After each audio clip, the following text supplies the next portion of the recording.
Men tend to be more assertive. Women tend to be more agreeable. Innately or taught? Innately, and I wouldn't say Innately taught. based on what science? Well, just for example, if we look at artificial intelligence scanned over 10,000 brains using a SPECT scan, Yeah. and was able to determine male-female differences 95% of the time of different brain functions based on basal ganglia, amygdala, Do you know the age? cerebellum. Because interestingly enough, I Ages read 14 a study. to 22. Okay, Yeah. 14 to 22. I read a study recently that before the age of 10, brains are neuroscientists are unable to be able to tell the difference in gender based on the brain, but at a certain point, the social implications that children are taught start making them act differently. But it's been shown that if a man or a woman were given the same, okay, have you heard that men they have more spatial awareness, like in their brain?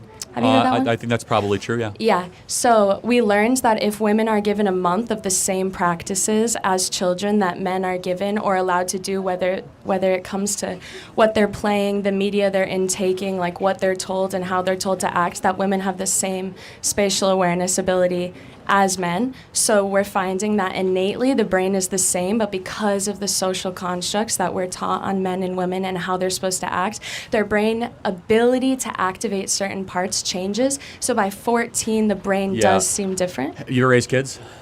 Tell me? Have you ever raised kids? No, I have 6 nieces and nephews, though, men and women. You couldn't be more wrong. If you're even around a 2-year-old boy and 2-year-old girl, it's not a matter of what they're taught. The girls are running to the dresses, the boys are running to the guns. You know who agrees with me? One of the leading feminists of the 60s and 70s, Gloria Steinem, who wrote Feminist Mystique. Yes, and I've read that. Even she, who was like a hardcore gender is taught, when she raised her kids, she was like, oh my goodness. There is a fundamental innate difference between men and women. And it's not just brain structure. Right. It's testosterone, it's estradiol, it's Okay. estrogen production, it is hormone levels, it is all, and there, I could just prove it. If you sit down with a young lady, they're far more likely to talk about micro topics, and men are more likely to talk about macro topics. What's the difference between micro and macro? Great question. So if I sat down with a young lady, she'd be much more likely to talk about friends, relationships, and things that are very intimate to her. A young man would be more likely to talk about the weather, sports, or the stock market, or politics. Okay. Yeah. And that's not taught. That is innate. That is innate into our bioprogramming.